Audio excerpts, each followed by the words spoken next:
Hello guys, this is Zoologist AK and I am here with another topic that is mechanism of DNA polymerase। जैसे कि हम जानते हैं कि जो मेन एंजाइम होता है रेप्लिकेशन के टाइम पे वो होता है हमारा डीएनए पॉलीमरेज।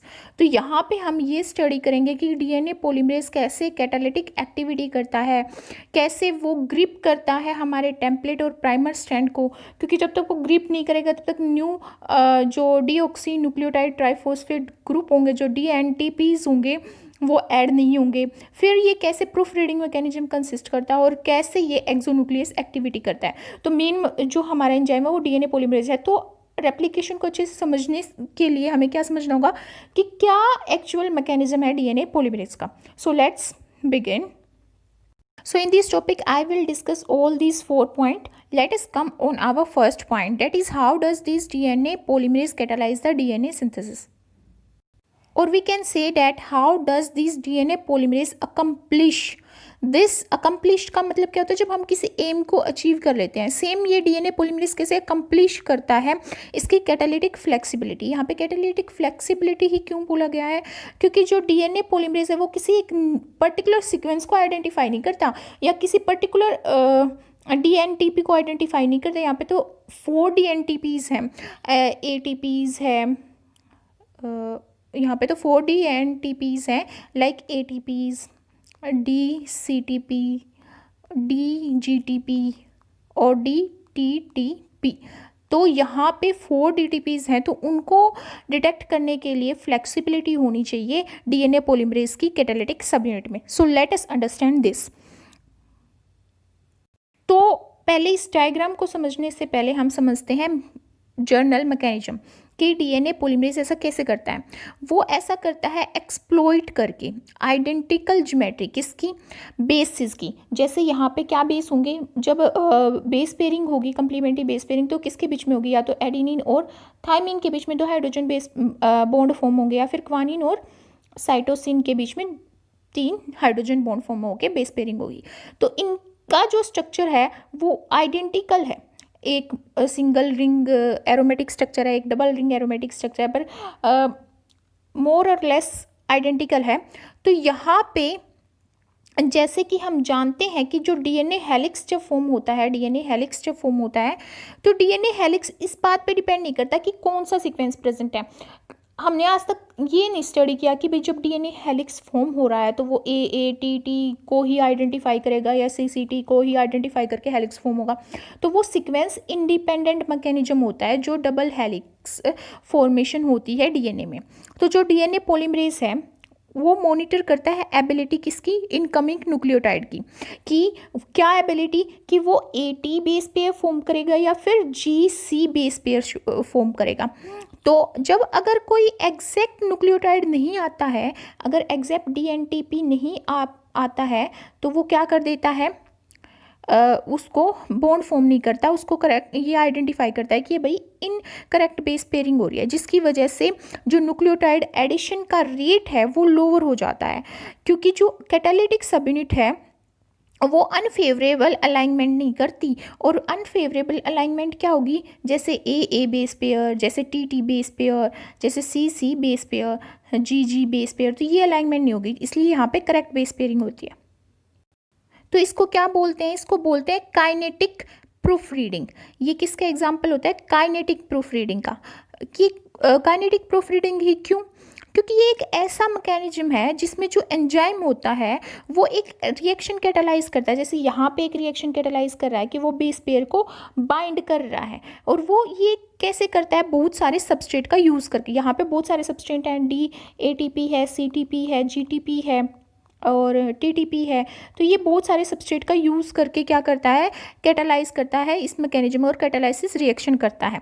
और बॉन्ड तभी फॉर्म करता है जब करेक्ट सबस्ट्रेट प्रेजेंट हो। और करेक्ट सबस्ट्रेट कैसे पता चलेगा, क्योंकि जो हमारा टेम्पलेट स्टैंड है उस पर A प्रेजेंट है या T प्रेजेंट है, तो A प्रेजेंट होगा तो T को ही वो करेक्ट मानेगा, और T प्रेजेंट होगा तो A को ही वो करेक्ट मानेगा। तो वो ऐसे आइडेंटिफाई करता है। So from this we get to know that correctly paired bases are required for DNA polymerase catalyzed nucleotide addition. So let us understand this through this diagram. यहाँ पे क्या शो किया गया है, करेक्ट बेस पेयरिंग शो की गई है। ये हमारा टेम्पलेट स्टैंड है और टेम्पलेट स्टैंड पे हमारा क्या होता है, बेस कंप्लीमेंट्री बेस पेयरिंग के थ्रू हमारा प्राइमर ऐड होता है। प्राइमर पे 3' एंड पे हाइड्रोक्सिल ग्रुप प्रेजेंट होता है, जो कि यहाँ पे शो किया गया है। तो ये हाइड्रोक्सिल ग्रुप, जैसे कि मैंने DNA सिंथेसिस के मैकेनिज्म में बात की कि ये अटैक करती है अल्फा फोस्फेट को। जो भी इनकमिंग DNTP होगा, DNTP means deoxy nucleotide triphosphate. तो यहाँ पे जो DNTP जो इनकमिंग होगा उसकी अल्फा फोस्फेट को ये अटैक करेगा। तो अगर यहाँ पे करेक्ट जो बेस पेयर आ रहा है, मान लो यहाँ पे हमारा प्रेजेंट था एडेनिन प्रेजेंट था, तो उस थाइमिन के साथ बेस पेयरिंग करेगा वाटसन क्रिक बेस पेयरिंग के थ्रू। तो यहाँ पे जो ये हाइड्रोक्सिल ग्रुप होगा, ये थाइमिन के ही जो डीऑक्सीराइबो शुगर होगी उससे जो अल्फा फोस्फेट प्रेजेंट है उसी को अटैक करेगा, करेक्ट बेस पेयरिंग फॉर्म करेगा। बट अगर यहाँ पे देखें इनकरेक्ट बेस पेयर में, तो यहाँ पे क्या शो किया गया है कि जब इनकरेक्ट ए बेस पेयरिंग हो रही है, यहाँ पे भी एडेनिन प्रेजेंट है और एडेनिन आ रहा है, तो जो हाइड्रोक्सिल ग्रुप है वो अटैक नहीं कर रहा है अल्फा फोस्फेट को। तो यहाँ पे जो अल्फा फोस्फेट है इनकमिंग न्यूक्लियोटाइड की, वो डिस्प्लेस कर दी गई है, डिस्प्लेस अवे। तो इससे हमें क्या पता चलता है कि जो इनकरेक्ट अलाइनमेंट होती है, इनकरेक्ट अलाइनमेंट क्या होगी, AA, CC, GG, TT, ये इनकरेक्ट अलाइनमेंट जब होगी तो ये रिड्यूस कर देगी रेट किसका, कैटालाइसिस एक्टिविटी का। कैटालाइसिस एक्टिविटी क्या, ये बॉन्ड फॉर्मेशन करने वाली एक्टिविटी DNA पॉलीमरेज की। सो जो DNA पॉलीमरेज है वो करेक्टली जो इनकमिंग DNTP होगा, चाहे जैसे यहाँ पे A प्रेजेंट है, तो थाइमिन TTP को ही वो अलो करेगा वहाँ पे बेस पेयर फॉर्म करने के लिए। Let us understand the role of this DNA polymerase in catalyzing the DNA synthesis by another assay, that is an incorporation assay to measure nucleic acid synthesis. Why we call it incorporation assay? Incorporation assay ये है कि ये incorporate करेगा, किसी radio active phosphate को incorporate कर सकता है, या फिर किसी फ्लोरोसेंट मोलिक्यूल को ये इनकॉर्पोरेट कर सकता है नाइट्रोजनियस बेस में। फॉर एग्जांपल फ्लोरेस्टिन, जो यहाँ पे शो किया गया है। तो इसके इनकॉर्पोरेशन से हम मेज़र कर सकते हैं nucleic acid synthesis by DNA polymerase. वो कैसे कर सकते हैं, ये ऐसे इनकॉर्पोरेशन कहा है और ये मेज़र करता है एक्टिविटी DNA पॉलीमरेज की। कैसे, क्योंकि ये इनकॉर्पोरेट कर रहा है किसको, लेबल्ड DNTPs को। DNTs क्या, डीऑक्सी न्यूक्लियोटाइड ट्राईफोस्फेट्स को, जो कि लेबल करी गई हैं और उनको एज ए प्रीकर्सर ये यूज़ करके, और जब DNA सिंथेसिस होती है उस टाइम पे उनको इनकॉर्पोरेट करता है। जैसे कि यहाँ पे शो कर रखा है कि ये जो नाइट्रोजनियस बेस है, इसकी अल्फा जो फोस्फेट है वो रिप्लेस कर दी गई है एक रेडियो लेबल्ड फोस्फोरस के थ्रू, जो कि P32 है और ये आइसोटोप है। तो ये रेडियो एक्टिव जो फोस्फोरस है वो यहाँ पे इनकॉर्पोरेट कर दी गई है इस नाइट्रोजनस बेस में। और जब DNA पॉलीमरेज पे जो प्राइमर प्रेजेंट होगा, प्राइमर पे 3 एंड पे जो हाइड्रोक्सिल ग्रुप होगा, जब वो इस अल्फा फोस्फेट को अटैक करेगा तो ये बेस इनकॉर्पोरेट हो जाएगा DNA चेन में। और अनदर मैकेनिज्म है यहाँ पे फ्लोरोसिन। ये कैसे किया जाता है, ये एक फ्लोरोसेंट मॉलिक्यूल है। जैसे कि हम बोलते हैं, जैसे हम DTTP में देखते हैं तो जो थाइमिन होता है उसमें यहाँ पे क्या प्रेजेंट होता है, हमारा मिथाइल ग्रुप। तो मिथाइल ग्रुप को रिप्लेस करके यहाँ पे फ्लोरोसिन को ऐड किया गया, जो कि फ्लोरोसेंट मॉलिक्यूल है। तो ये इन ऐसे मॉलिक्यूल को इनकॉर्पोरेट करता है जिनको वो बाद में डिटेक्ट कर सके। क्योंकि जब यहाँ पे इस केस में भी जब फ्लोरोस्टिन ऐड किया गया, इस केस में भी यहाँ पे जो ये अल्फा फोस्फोरस है, इसको जब बेस पेयरिंग होगी DNA पॉलीमरेज के थ्रू, DNA पॉलीमरेज जब चेन इलोंगेशन करेगा प्राइमर की 3 प्राइम एंड पे, तो वहाँ का हाइड्रोक्सिल ग्रुप जो है इसको अटैक करेगा और बॉन्ड फॉर्म करेगा। तो जब वो बॉन्ड फॉर्म हो जाएगा तो जो डीएनए चेन होगी उसमें ये प्रेजेंट होंगे, या तो फोस्फोर्स लेबल्ड जो रेडियो एक्टिव लेबल्ड फोस्फोर्स प्रेजेंट होगी अगर हम रेडियो लेबल्ड फोस्फोर्स को यूज़ करेंगे, अगर हम फ्लोरोसिन को यूज़ करेंगे तो ये प्रेजेंट होगा। तो इसको हम बाद में डिटेक्ट कर सकते हैं बाय यूजिंग फिल्म्स और sensitive photo sensitive photo multipliers that will detect emitted electrons और फोटोन्स। तो उनका यूज़ करके, फोटो मल्टीप्लायर्स का यूज़ करके हम इनको डिटेक्ट कर सकें, इनकी प्रेजेंस हम एक डबल हेलिक्स में डिटेक्ट कर सकते हैं। तो इसीलिए इसको इनकॉर्पोरेशन ऐसे कहा गया है। तो जो ये इनकॉर्पोरेशन ऐसे है, it required 2 step. First step होता है कि 1 out of 4 DNTP is label to detect easily. जैसे कि हमें पता है कि टेम्पलेट पे कोई भी बेस पेयर प्रेजेंट हो सकता है, ए भी हो सकता है, सी भी, और ग्वानिन भी और थाइमिन भी प्रेजेंट हो सकता है। और जो RNA पॉलीमरेज है, जब यहाँ पे DNA पॉलीमरेज जब फंक्शन करेगा तो DNA पॉलीमरेज किसी भी उसी कंप्लीमेंट्री बेस को इनकॉर्पोरेट करता है OH के साथ अल्फा फोस्फेट की बॉन्डिंग करके और फोस्फोडाइएस्टर बॉन्ड फॉर्म करके, जो कंप्लीमेंट्री प्रेजेंट होता है टेम्पलेट स्टैंड के। मान लो टेम्पलेट पे T है तो वो एडेनिन को ही करेगा।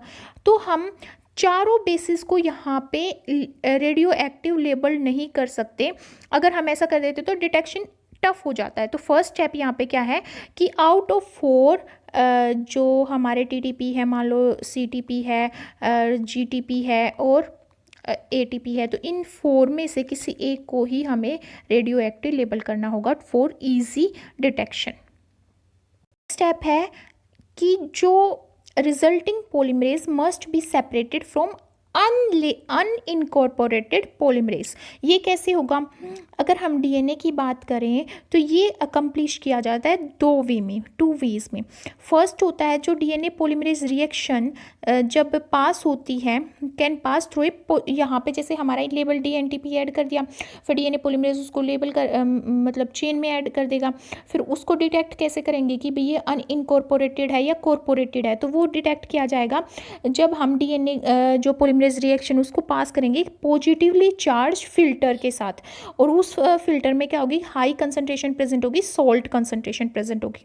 तो वो जो सॉल्ट कंसंट्रेशन है वो हाईली नेगेटिव जो चार्ज बैकबोन होगी और DNA बैकबोन होगी उसी के साथ बाइंड करेगा वो फिल्टर, बट और जो लेस नेगेटिवली बाइंड है उसके साथ वो बाइंड नहीं करेगा।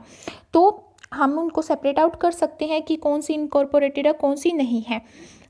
और दूसरा वे है यहाँ पे अल्टरनेट वे। दूसरा वे है अल्टरनेट वे जिसमें हम जेल इलेक्ट्रोफोर्सिस का यूज़ करते हैं और इसमें हम सेपरेट करते हैं DNA को। हमें पता है जेल इलेक्ट्रोफोर्सिस में हम DNA को सेपरेट करते हैं अकॉर्डिंग टू साइज। तो जो इनकॉर्पोरेटेड न्यूक्लियोटाइड होंगे वो फास्टली मूव करेंगे क्योंकि वो लाइट होंगे, पर जिसमें फोस्फोरस 32 प्रेजेंट होगा वो हैवी होगा, तो वो उसकी मूवमेंट जो है वो स्लो होगी। तो हम जेल इलेक्ट्रोफोर्सिस के थ्रू उसको क्या कर सकते हैं, डिटेक्ट कर सकते हैं। So in both case we can measure the amount of DNA product synthesize by determining the amount of labelled और कहें तो इनकॉर्पोरेशन इनटू और इनकॉर्पोरेटेड न्यूक्लियोटाइड और इनकॉर्पोरेटेड जो हमारा फ्लोरिस्टिन है in place of methyl group into DNA by DNA polymerase.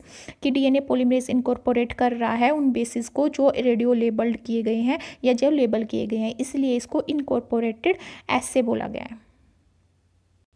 तो जब हम बात कर रहे हैं यहाँ पे DNA पॉलीमरेज की कैटालिटिक फ्लेक्सिबिलिटी के बारे में, तो एक और क्वेश्चन अराइज होता है कि सेल में तो DNTPs भी प्रेजेंट होते हैं और DNTPs भी प्रेजेंट होते हैं और RNTPs भी प्रेजेंट होते हैं, मीन्स डीऑक्सी न्यूक्लियोटाइड ट्राइफॉस्फेट भी और राइबो न्यूक्लियोटाइड ट्राइफॉस्फेट भी प्रेजेंट होते हैं। तो कैसे ये जो DNA पॉलीमरेज है ये डिस्टिंग्विश करता है RNTPs के बीच में और DNTPs के बीच में, और स्पेसिफिकली DNTPs को ही डीऑक्सी न्यूक्लियोटाइड ट्राइफॉस्फेट को ही बाइंड करता है ग्रोइंग चेन में। तो ये ऐसे कैसे होता है?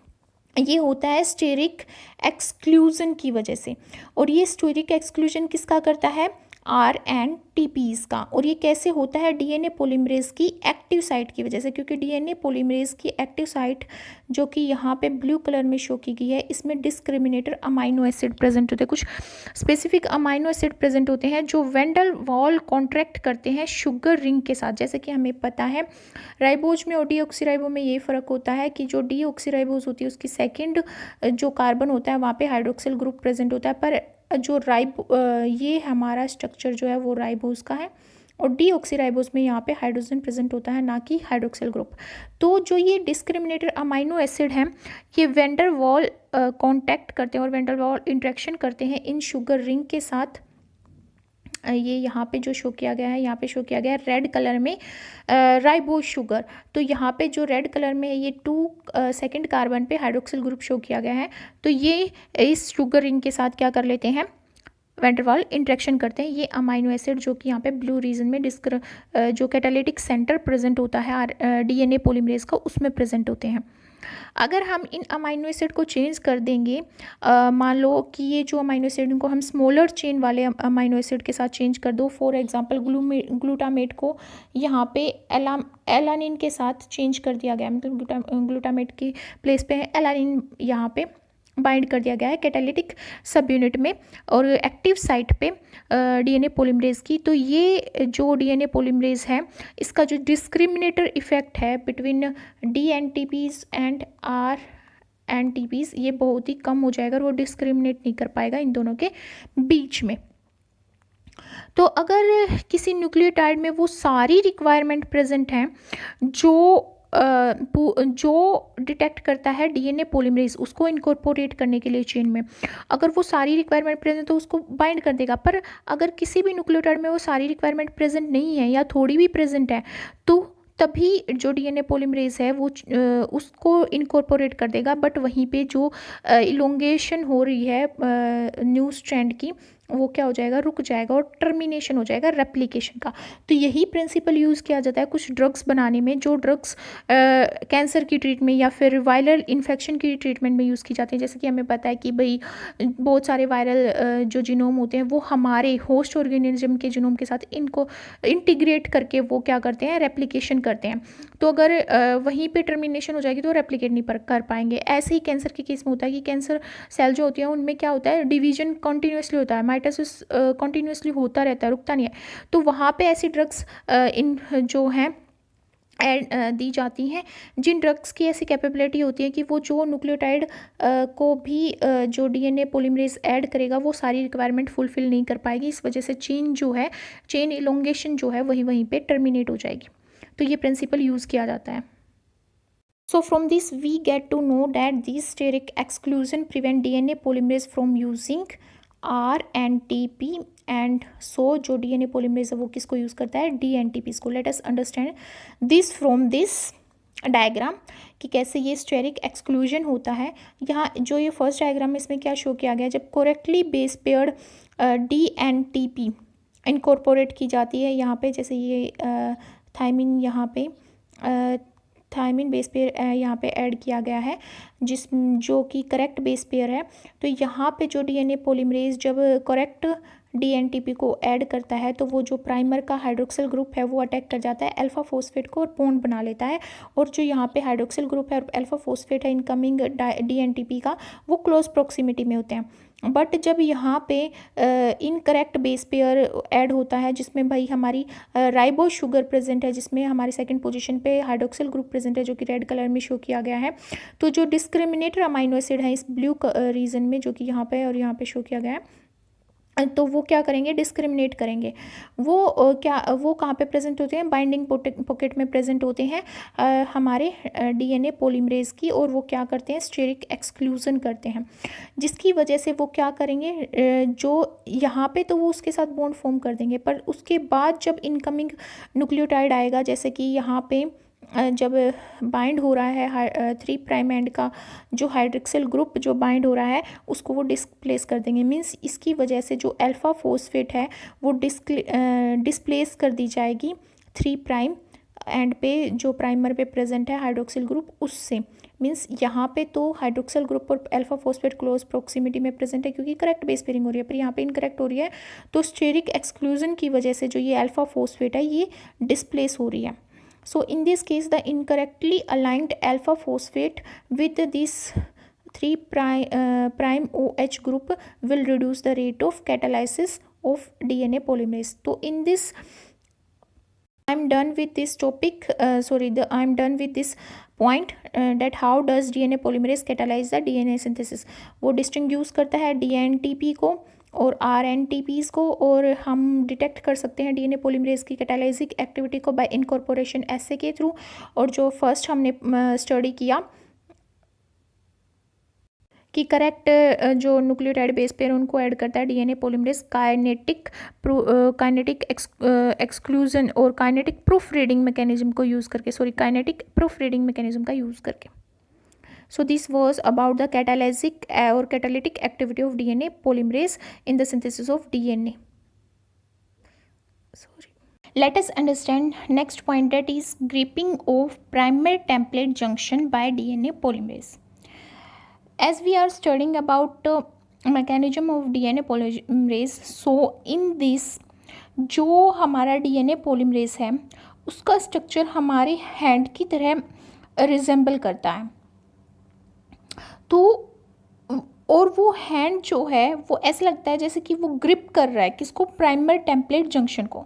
जब डीएनए का एटॉमिक स्ट्रक्चर स्टडी किया गया तो ये पाया गया कि जो डीएनए सबस्ट्रेट है या डीएनए सबस्ट्रेट जो साइट है वो सिट करता है एक लार्ज क्लेफ्ट में, और वो जो लार्ज क्लेफ्ट है वो हमारे राइट हैंड की तरह शो होती है, जैसे कि यहाँ पे पिक्चर में शो किया गया है हमारे राइट हैंड की तरह वो शो कर रहा है वो लार्ज क्लेफ्ट जिसमें डीएनए सबस्ट्रेट लाई करता है इनसाइड डीएनए पॉलीमरेज। तो इसमें डिफरेंट पार्ट्स प्रेजेंट होते हैं और ये हमारे हैंड का एनालॉग है जिसमें 3 डोमेन प्रेजेंट होते हैं, जैसे थंब, पाल्म, फिंगर्स।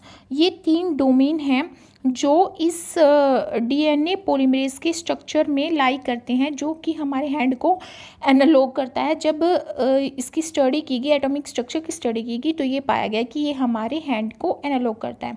तो यहाँ पे जो पाल्म डोमेन होता है पहले हम उसके बारे में स्टडी करेंगे। जो पाल्म डोमेन है उसका क्या रोल है और वो कैसे ग्रिप करता है और क्या मैकेनिज्म है इस पाल्म रीजन का इन केस ऑफ डीएनए पॉलीमरेज, और ये कैसे अफेक्ट करता है उसकी एक्टिविटी को। तो जो ये पाल्म डोमेन होता है ये बीटा शीट होती है और ये प्राइमरी एलिमेंट को कंसिस्ट करती है जो कि कैटालिटिक साइट में प्रेजेंट होता है। तो ये मेन रोल जो है पाल्म का वो है कैटालिटिक मैकेनिज्म को कंडक्ट करना।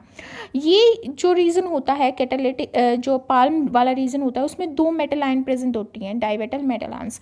ये मैग्नीशियम भी हो सकती है और ये जिंक भी हो सकती है। ये क्या करती हैं, ये केमिकल इन्वायरमेंट को अल्टर करती हैं किसके अराउंड, जो हमारा जैसे कि हमें पता है कि जब डीएनए पॉलीमरेज इनकमिंग जो डीएनटीपीज होते हैं उसके, और जो प्राइमर होता है 3OH हाइड्रोक्सिल ग्रुप प्रेजेंट होता है प्राइमर के 3 एंड पे, उनके बीच में बॉन्ड फॉर्म होता है फोस्फोडाइएस्टर बॉन्ड। तो उसके अराउंड जो इन्वायरमेंट क्रिएट होता है जब ये बॉन्डिंग होती है इन दोनों के बीच में, तो उसके अराउंड जो इन्वायरमेंट है केमिकल इन्वायरमेंट उसको अल्टर कौन करता है, ये मैग्नीशियम आयन, जिंक आयन और मैग्नीशियम आयन। इसमें से जो फर्स्ट मेटल है ए मेटल वो रिड्यूस कर देती है एफिनिटी किसकी, इस हाइड्रोक्सिल ग्रुप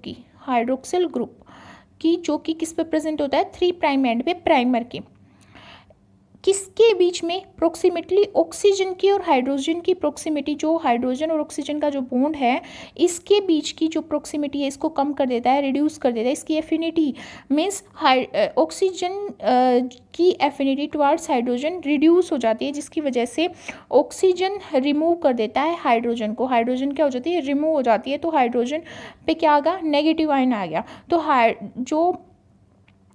ये जो ऑक्सीजन जो बची जिस पे ऑक्सीजन पे जब नेगेटिव चार्ज आ जाता है when it remove hydrogen atom, तो ये as a nucleophilic attacking molecule की तरह काम करता है। और जो इनकमिंग डी एंड टीपीज होते हैं उनमें हमें पता है कि भाई अल्फा बीटा और गामा फॉस्फेट प्रेजेंट होती है, तो ये फिर हाइड्रोजन उस अल्फा फॉस्फेट को क्या करता है, अटैक कर देता है, जिसकी वजह से जो अल्फा फॉस्फेट अपने बॉन्ड को जो कंप्लीट करती है वो कंप्लीट करती है ऑक्सीजन के साथ बाइंड करके और बीटा फॉस्फेट के साथ बाइंड करके। तो जो बीटा और गामा है वो तो पायरोफॉस्फेट की फॉर्म में निकल जाती है और ये ऑक्सीजन एटम अल्फा फॉस्फेट के साथ अटैक करके फॉस्फोडाइएस्टर बॉन्ड फॉर्म करता है।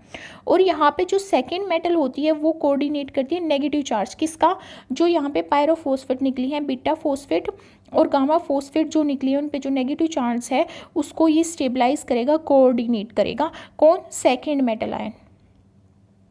तो जब यहाँ पे हम पाल्म रीजन की बात कर रहे हैं, पाल्म डोमेन की बात कर रहे हैं डीएनए पॉलीमरेज में, तो इसका एक और फंक्शन होता है, वो होता है जो रिसेंटली एडिड जो न्यूक्लियोटाइड होते हैं, रिसेंटली एडिड जो न्यूक्लियोटाइड हैं या बेस पेयर हैं, उनको क्या करता है, ये मॉनिटर करता है। कैसे मॉनिटर करता है, ये एक extensive hydrogen bonding contact form करता है उन बेस पेयर के साथ जो रिसेंटली ऐड किए गए हैं। और कहाँ पे ये कॉन्टैक्ट करता है, माइनर ग्रूव में कॉन्टैक्ट करता है। कहाँ पे करता है, माइनर ग्रूव में। जैसे कि हमें पता है कि जो डीएनए होता है, बी फॉर्म डीएनए जो नॉर्मली हमारी सेल्स में प्रेजेंट होता है स्टेबल कंडीशन में, तो माइनर और मेजर ग्रूव होता है। तो माइनर ग्रूव में जो ये हमारा पाल्म रीजन है, ये वहाँ पे जो रिसेंटली एडेड न्यूक्लियोटाइड उनके साथ ये कॉन्टैक्ट कर लेता है। कैसे, हाइड्रोजन बॉन्डिंग के थ्रू, एक्सटेंसिव हाइड्रोजन बॉन्डिंग के थ्रू। ये जो इंटरेक्शन करता है पाल्म रीजन या पाल्म डोमेन, ये बेस स्पेसिफिक नहीं होता, it is not base specific. But अगर मिसमैच प्रेजेंट होगा, वो रिसेंटली एडेड न्यूक्लियोटाइड में mismatched DNA base pair present होंगे, तो वो इंटरफेयर करेंगे माइनर ग्रुप के कॉन्टैक्ट में विद द माइनर ग्रुप का जो कॉन्टैक्ट है पाल्म रीजन के साथ, उस कॉन्टैक्ट को क्या करेंगे, वो इंटरफेयर करेंगे। कौन, mismatch DNA base pair.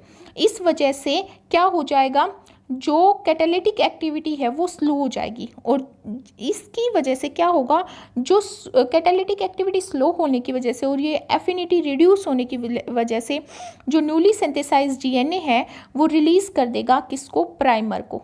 Primer क्या है, यहाँ पे आरएनए प्राइमर है, उसको रिलीज कर देगा कहाँ से, पॉलीमरेज की एक्टिव साइट से। जो डीएनए पॉलीमरेज प्रेजेंट है उसमें जो यहाँ पे प्राइमर जो बाउंड है उसको रिलीज कर देगा जब ये कैटालिटिक जो एक्टिविटी है वो कम हो जाएगी और पाल्म रीजन की एफिनिटी माइनर ग्रूव में जो वो बाइंड हो रहा है एक्सटेंसिव हाइड्रोजन बॉन्ड के थ्रू, वो भी कम हो जाएगी। और वो कब होगी, जब mismatched DNA base pair present होंगे। और जब mismatched DNA base pair present होंगे तो वो ये जो पाल्म रीजन है ये रिमूव कर देगा किसको, प्राइमर को from DNA polymerase. So we can say that somehow this palm domain conducting a proofreading mechanism, और ये एक्ट कर रहा है प्रूफ रीडिंग न्यूक्लियस की तरह। कैसे, प्रूफ रीडिंग न्यूक्लियस की तरह। तो यहाँ पे जो ये पिक्चर शो की गई है, ये जो पिक्चर शो की गई है ये T7 डीएनए पॉलीमरेज की शो की गई है जो बाउंड स्टेट में है डीएनए के साथ। यहाँ पे ग्रे रीजन में जो शो किया गया वो है हमारा डीएनए, और जो डार्क ग्रे है वो है हमारा डीएनए टेम्पलेट। और इसमें जो यहाँ पे रेड कलर में शो कर रहा है, रेड कलर में ये बेस एंड शुगर को शो कर रहा है जो डीएनटीपीज में प्रेजेंट होते हैं। डीएनटीपी क्या है, जिसमें बेस, शुगर और फॉस्फेट प्रेजेंट होंगी। तो यहाँ पे बेस और शुगर रेड कलर में शो की गई है और फॉस्फेट येलो कलर में शो किया गया। और रिबन शेप्ड जो स्ट्रक्चर है ये शो कर रहा है हमारे थंब को और फिंगर रीजन को, जो कि डीएनए पॉलीमरेज का है। और जो इस डीएनए के थ्रू कवर किया गया है वो है हमारा पाल्म रीजन। और अब आते हैं फंक्शन पे फिंगर के और थंब के। जो फिंगर होती है वो भी इंपॉर्टेंट होती है कैटालिटिक एक्टिविटी के लिए और कैटालाइसिस के लिए। जब एक बार करेक्ट बेस पेयर फॉर्म हो जाता है इनकमिंग डीएनटीपीज के बीच में एंड टेम्पलेट के बीच में, टेम्पलेट यहाँ पे ग्रे कलर में शो किया गया, तो टेम्पलेट के बीच में और इनकमिंग जो डीएनटीपी है उसके बीच में जब base pair correctly base pair form हो जाता है तो फिंगर डोमेन क्या कर जाती है, क्लोज कर जाती है, क्लोज हो जाएगी, क्लोज कर देगी ये। पॉलीमरेज के जो पॉलीमरेज हमारे हैंड को एनालॉग कर रहा है वो क्लोज हो जाएगा, जिसकी वजह से इनको जो इनकमिंग न्यूक्लियोटाइड है वो क्लोज कांटेक्ट कर लेगी किसके साथ, कैटालिटिक मेटल आयन के साथ, जिसकी वजह से जो फिंगर डोमेन है वो भी एसोसिएट हो जाएगी टेम्पलेट रीजन के साथ। और क्या करेगी, जैसे यहाँ पे शो कर रखा है 90 डिग्री का टर्न करेगी और 90 डिग्री टर्न करेगी। और ये जो 90 डिग्री टर्न है फॉस्फोडाइएस्टर बैकबोन का, किसकी, टेम्पलेट डीएनए की जो बैकबोन है उसका 90 डिग्री का जो टर्न हो रहा है, ये हो रहा है फर्स्ट और सेकंड बेस में। टेम्पलेट का जो फर्स्ट और सेकंड बेस पेयर होगा उसमें हो रहा है। और ये ज़रूरी है, क्यों?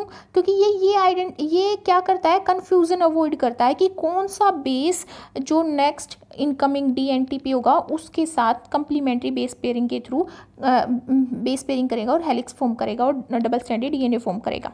तो ये जो 90 डिग्री का टर्न है ये एक्सपोज कर रहा है फर्स्ट टेम्पलेट बेस को after the primer at the catalytic site, so that a new dNTP come and bind there with complementary base pairing. और जो थंब रीजन होता है वो क्या करता है, इंटरेक्ट करता है डीएनए के साथ, जो क्या करता है, जिसने रिसेंटली ही सिंथेसाइज किया है उस डीएनए के साथ ये क्या करता है, इंटरेक्ट करता है। और उसके दो काम होते हैं। पहला काम ये क्या करता है, ये करेक्ट पोजीशन मेंटेन करता है प्राइमर की, जो कि यहाँ पे ग्रीन कलर में शो किया गया है, प्राइमर की और एक्टिव साइट की। जो एक्टिव साइट होगी डीएनए की, उस डीएनए पॉलीमरेज की, और जो प्राइमर है उसको मेंटेन करता है। और ये स्ट्रॉन्ग एसोसिएशन करता है डीएनए पॉलीमरेज के बीच में और उसके सबस्ट्रेट क्या है, डीएनटीपीज हैं यहाँ पे सबस्ट्रेट, उनके बीच में ये करेक्ट और स्ट्रॉन्ग एसोसिएशन करता है। And this association contribute to the ability of DNA polymerase to add more और मोर डीएनटीपीज ईच टाइम, जब भी ये प्राइमर और टेम्पलेट से बाइंड करेगा। कौन, डीएनए पॉलीमरेज। तो जब ये ग्रिपिंग हो रही है प्राइमर टेम्पलेट जंक्शन की डीएनए पॉलीमरेज के थ्रू, तो यहाँ पे कौन कौन से इवेंट हो रहे हैं। सबसे पहले हो रहा है जो इनकमिंग न्यूक्लियोटाइड है वो बेस पेयर कर रही है टेम्पलेट में जो बेसिस है उनके साथ, कंप्लीमेंट्री बेस पेयर के थ्रू वो बाइंड कर रही है। इस इंटरेक्शन की वजह से जो फिंगर डोमेन होता है वो क्लोज हो जाता है। क्लोज हो जाने की वजह से जो कन्फर्मेशन है डीएनए पॉलीमरेज की वो चेंज हो जाएगी। जब ये फिंगर क्लोज होंगी, हम हैंड की फिंगर क्लोज करते हैं तो क्या होता है, हमारी कन्फर्मेशन चेंज हो जाती है। सेम यहाँ पे कन्फर्मेशन चेंज हो जाएगी, जिसकी वजह से जो कैटालिटिक मेटल आयन है वो अपनी पोजीशन सेट कर लेगा और वो क्या करेगा, फॉस्फोडाइएस्टर बॉन्ड फॉर्म करेगा। कैसे फॉर्म करेगा, ऑक्सीजन से हाइड्रोजन की एफिनिटी को रिमूव कर देगा और हाइड्रोजन को रिमूव कर देगा और ऑक्सीजन को नेगेटिव चार्ज वाली बना देगा और नेगेटिव न्यूक्लियोफिलिक अटैक करेगा फिर ऑक्सीजन किस पे, इनकमिंग अल्फा फॉस्फेट पे, जिसकी वजह से फॉस्फोडाइएस्टर बॉन्ड हो जाएगा। ये किसकी वजह से हो रहा है, जब ये फिंगर जो है क्लोज हो रही है और कन्फर्मेशनल चेंज आ रहा है डीएनए पॉलीमरेज में।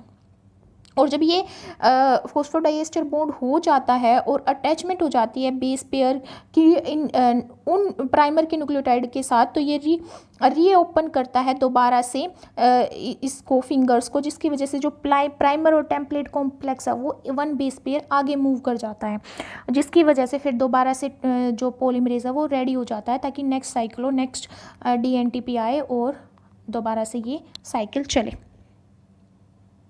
ये जो पिक्चर है ये उस रिएक्शन को शो कर रही है कि कैसे होती है। जैसे यहाँ पे शो कर रहा है कि मेटल आयन ए प्रेजेंट है और मेटल आयन बी प्रेजेंट है और ये जो दो मेटल आयन है ये हेल्ड कर रखे हैं एस्पार्टेट रेजिड्यू के थ्रू, जो कि कंजर्व्ड, हाईली कंजर्व्ड रेजिड्यू है that is present in DNA polymerase. तो ये जो मेटल आयन ए है ये इंटरेक्ट कर रही है, किसके साथ इंटरेक्ट कर रही है, ये इंटरेक्ट कर रही है हाइड्रोक्सिल ग्रुप के साथ, हाइड्रोक्सिल ग्रुप के साथ कर रही है, जिसकी वजह से हाइड्रोजन रिमूव हो जाएगी और ऑक्सीजन नेगेटिव आयन की रह जाएगी और न्यूक्लियोफिलिक अटैक करेगी इस फॉस्फेट के साथ। और जो मेटल आयन बी है वो क्या कर रही है, डीएनटीपीज जो इनकमिंग डीएनटीपीज हैं, जैसे कि यहाँ पे ये बेस है ग्वानिन, इसकी जो पायरोफॉस्फेट है इनके साथ ये क्या कर रही है, इंटरेक्ट कर रही है और उनके नेगेटिव चार्ज को बैलेंस कर रही है ताकि जो ये न्यूक्लियोफिलिक अटैक कर पाए ऑक्सीजन अल्फा फॉस्फेट पे और फॉस्फोडाइएस्टर बॉन्ड के थ्रू अटैच हो पाए। यहीं पे रेड कलर में क्या शो कर रखा है, मेटल साइन शो कर रखे हैं, सेम वही है। यहाँ पे डार्क ग्रे कलर में हमारा टेम्पलेट है और ये डीएनए है। यहाँ पे हेलिक्स शो कर रखे हैं हमारे थंब और फिंगर रीजन, और जो कवर कर रखा है डीएनए से वो हमारा पाल्म रीजन है। तो this is all about how does this DNA polymerase grip the primer and template junction and result in the formation of phosphodiester bond between incoming DNTPs and जो hydroxyl group present होता है primer के 3' and पे। यहाँ पे जो ये picture है वो ये शो कर रही है कि जो डीएनए पॉलीमरेज है वो कैसे ग्रिप करता है टेम्पलेट को और इनकमिंग डीएनटीपीज को, डीऑक्सी न्यूक्लियोटाइड ट्राइफॉस्फेट को, जैसे कि यहाँ पे शो कर रखा है।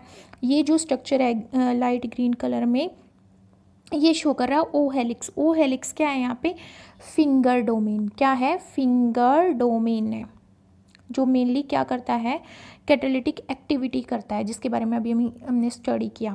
तो वो 40 डिग्री रोटेशन कर जाता है जब करेक्ट बेस पेयर होता है, जैसे कि यहाँ पे शो कर रखा है कि 50 डिग्री रोटेशन कर दिया है। जब वो 50 डिग्री रोटेशन कर देते हैं तो उसको ओ हेलिक्स कहते हैं। वो यहाँ पे क्लोज ओपन है। ओपन क्यों है, क्योंकि अभी तक जो फोस्फोडाइएस्टर जो बॉन्ड है वो नहीं फॉर्म हुआ। और क्लोज कब हो जाएगा, जब इनकमिंग न्यूक्लियोटाइड क्या कर देगी, फोस्फोडाइएस्टर बॉन्ड फॉर्म कर देगी प्राइमर के हाइड्रोक्सिल ग्रुप के साथ, जो कि यहाँ पे शो किया गया है। ग्रीन कलर में ये हमारा प्राइमर है, ये जो ग्रे कलर में है ये हमारा टेम्पलेट है। और ये डिफरेंट रेजिड्यू प्रेजेंट है, कंजर्व्ड रेजिड्यू और amino acid arginine, lysine and tyrosine, ये हैं हमारे डीएनए पॉलीमरेज में जो प्रेजेंट है। तो यहाँ पे जो टायरोसिन है वो स्टैकिंग इंटरेक्शन करता है जो भी इनकमिंग न्यूक्लियोटाइड होगा। यहाँ पे ये इनकमिंग न्यूक्लियोटाइड ग्वानिन आ रहा है, ग्वानिन न्यूक्लियोटाइड ट्राइफॉस्फेट। तो जब ये ग्वानिन न्यूक्लियोटाइड ट्राइफॉस्फेट आता है तो इसके साथ स्टैकिंग इंटरेक्शन, जैसे हम यहाँ पे रेड लाइन्स में देख रहे हैं, स्टैकिंग इंटरेक्शन किसने किया है, टायरोसिन ने। और ये इंटरेक्शन किसके साथ करता है, लाइसिन और आर्जिनिन यहाँ स्टेबलाइज कर रहे हैं किसको, पायरोफोस्फेट को, जो किसके साथ ज्वाइन हो रही है, जो ये शुगर है, जो राइबो शुगर प्रेजेंट है ग्वानिन में और इस न्यूक्लियोटाइड बेस पेयर में। तो यहाँ पे प्रेजेंट है जो पायरोफोस्फेट 2-फॉस्फेट, उनके साथ बॉन्डिंग कर रहे हैं लाइसिन और आर्जिनिन और उसको कोऑर्डिनेट कर रहे हैं, जिसकी वजह से इस इंट्रैक्शन की वजह से कि ये जो कंजर्व रेजिड्यू है लाइसिन और आर्जिनिन स्टेबलाइज कर रहे हैं पायरोफोस्फेट को, टायरोसिन स्टैकिंग इंट्रैक्शन के थ्रू अटैक कर रहा है किसको, इनकमिंग डीएनटीपीस को। यहाँ पे डीएनटीपीस क्या है हमारा, डीजीटीपी। तो इस इंट्रैक्शन की वजह से जो ये इनकमिंग हमारा डीजीटीपी है वो कैटालिटिक एक्टिविटी जो है एंजाइम की, उसमें क्या कर जाता है, पोजीशन हो जाता है, जिसकी वजह, और ये जो पोजीशनिंग है इस जीएनटीपी की in the catalytic centre of this DNA polymerase, ये की जाती है मेटल आयन के थ्रू, जो कि यहाँ पे शो कर रखा है मेटल आयन ए और बी, मैग्नीशियम और जिंक। तो यहाँ पे जो ये मेटल आयन है वो इसको मेडिएट करिए इसकी पोजीशनिंग में। तो उसके बाद क्या होता है, जब ये पोजीशनिंग करती है तो जो मेटल आयन ए है वो क्या करेगी, अटैक करेगी OH ग्रुप को, जिसकी वजह से हाइड्रोजन रिमूव हो जाएगी और OH ऑक्सीजन पे नेगेटिव चार्ज आ जाएगा। और फिर ये न्यूक्लियोफिलिक अटैक करेगी किस पे, अल्फा फोस्फेट पे, जो कि हमारा DGTP में प्रेजेंट है, और फोस्फोडाइएस्टर बॉन्ड फॉर्म हो जाएगा। फोस्फोडाइएस्टर बॉन्ड फॉर्म हो जाएगा तो ये जो हमारा हेलिक्स है वो हेलिक्स है क्लोज हो जाएगा, और कहें तो हम फिंगर डोमेन जो है वो क्लोज हो जाएगा। और तो यहाँ पे जो नीचे शो किया गया ये पर्पल कलर में जो यहाँ पे शो किया गया ये ओ हेलिक्स है, और ये कहें तो फिंगर डोमेन है हमारा। और रेड कलर में जो शो किया गया है वो है टायरोसिन, लाइसिन और आर्जिनिन रेजिड्यू। और यहाँ पे ग्रीन कलर में जो शो की गई है मेटल आयंस शो की गई है, और येलो कलर में फॉस्फेट शो की गया है हमारा। और यहाँ पे डार्क जो ग्रे कलर है ये टेम्पलेट है, और यहाँ पे ये जो हमारा लाइट ग्रे कलर है ये हमारा प्राइमर है। So this is the catalytic activity और gripping of this template and primer by DNA polymerase. Let us understand about processivity of DNA polymerase, that is जो डीएनए पॉलीमरेज है वो DNA को synthesise करता है एक प्रोसेसिव मैनर में। यहाँ पे प्रोसेसिव मैनर और नॉन प्रोसेसिव मैनर का मतलब ये है कि जो डीएनए है इस प्रोसेसिविटी को समझने से पहले हम समझते हैं क्या है प्रोसेसिविटी। अगर हम डीएनए पॉलीमरेज की बात करें तो हम यहाँ पे प्रोसेसिविटी को डिग्री ऑफ प्रोसेसिविटी में डिफाइन करते हैं।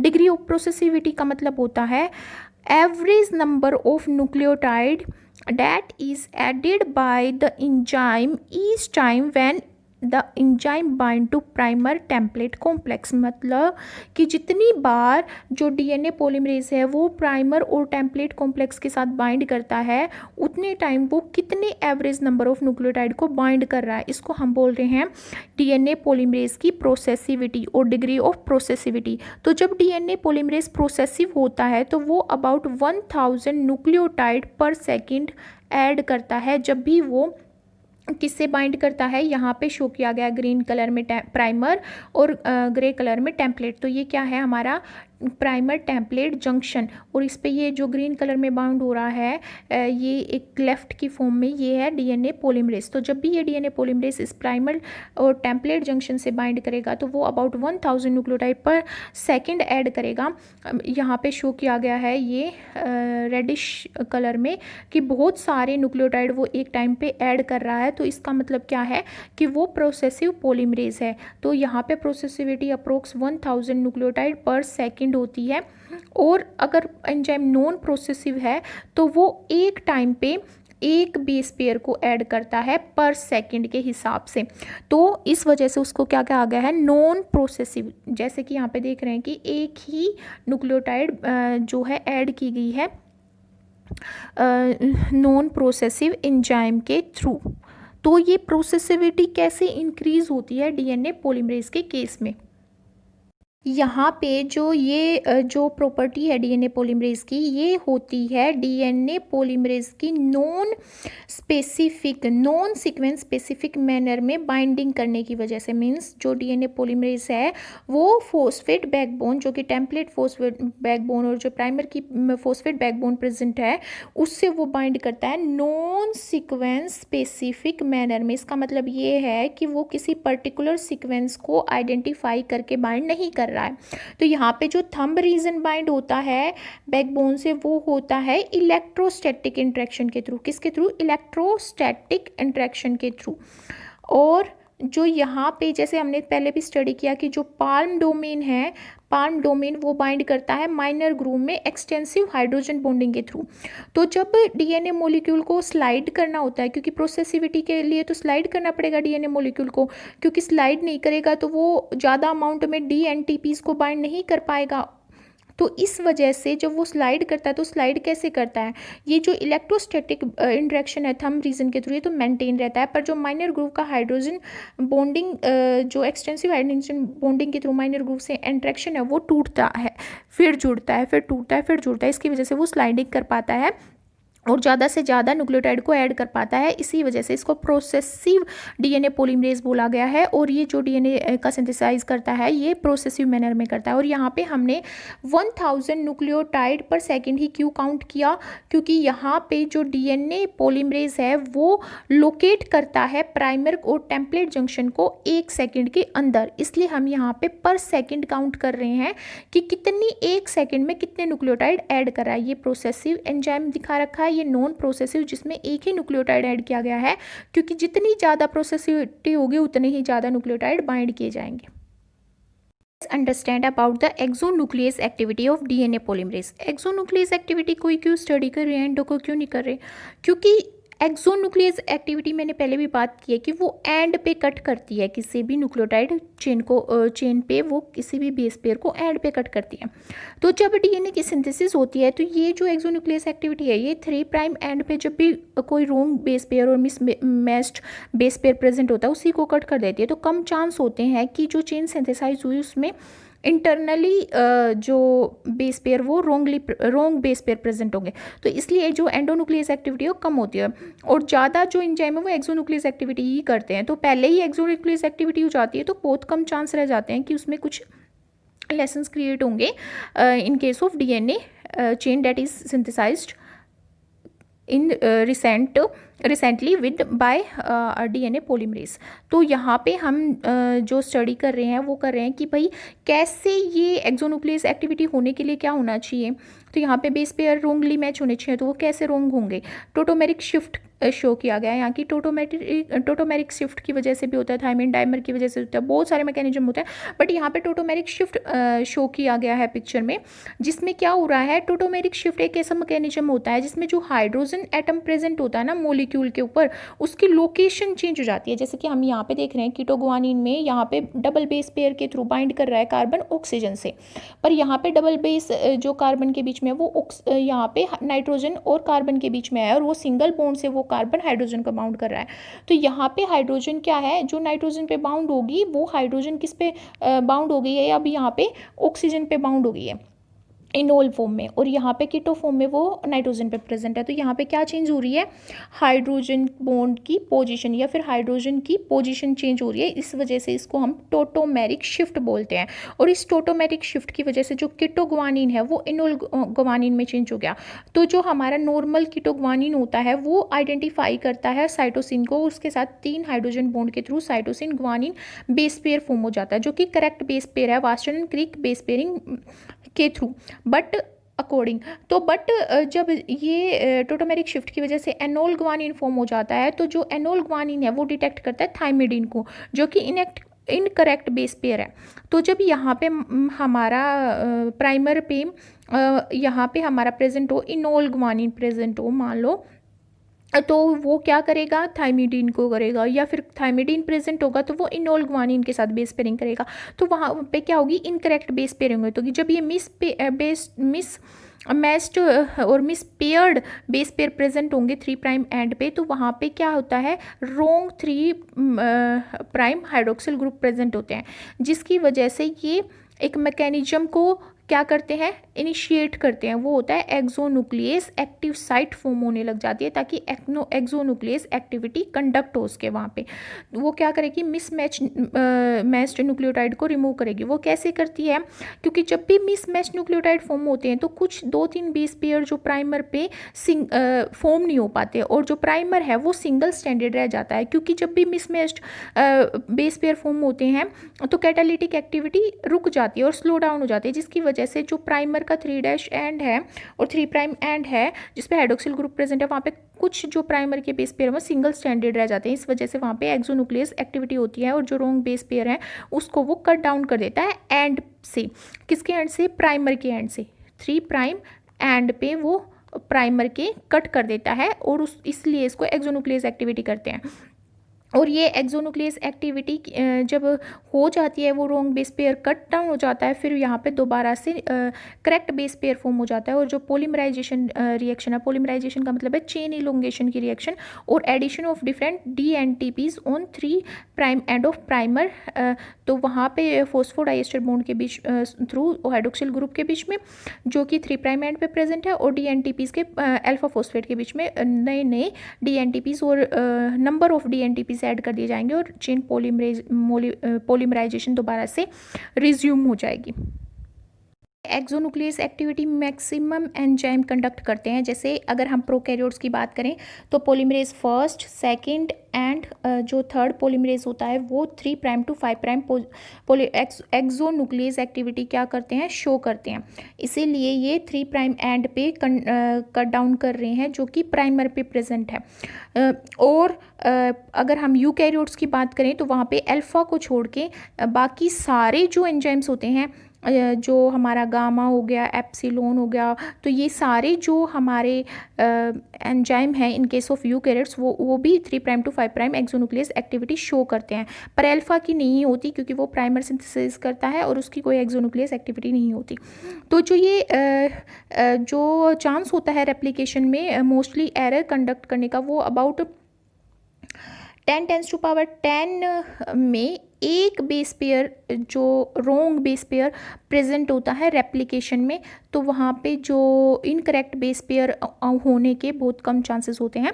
और सो this was all about the mechanism of DNA polymerase, in which I talked about how does DNA polymerase catalyze the DNA synthesis and how does it grip the primer template junction, and what is the processivity of DNA polymerase and exonuclease activity of DNA polymerase. So if you like my video, then please thumbs up to my video and support me by subscribing to my channel. And if you have any query, then please write in the description box given below and press the bell icon that is given below, so that whenever I upload a video you can get the notifications. Thank you so much for watching my videos.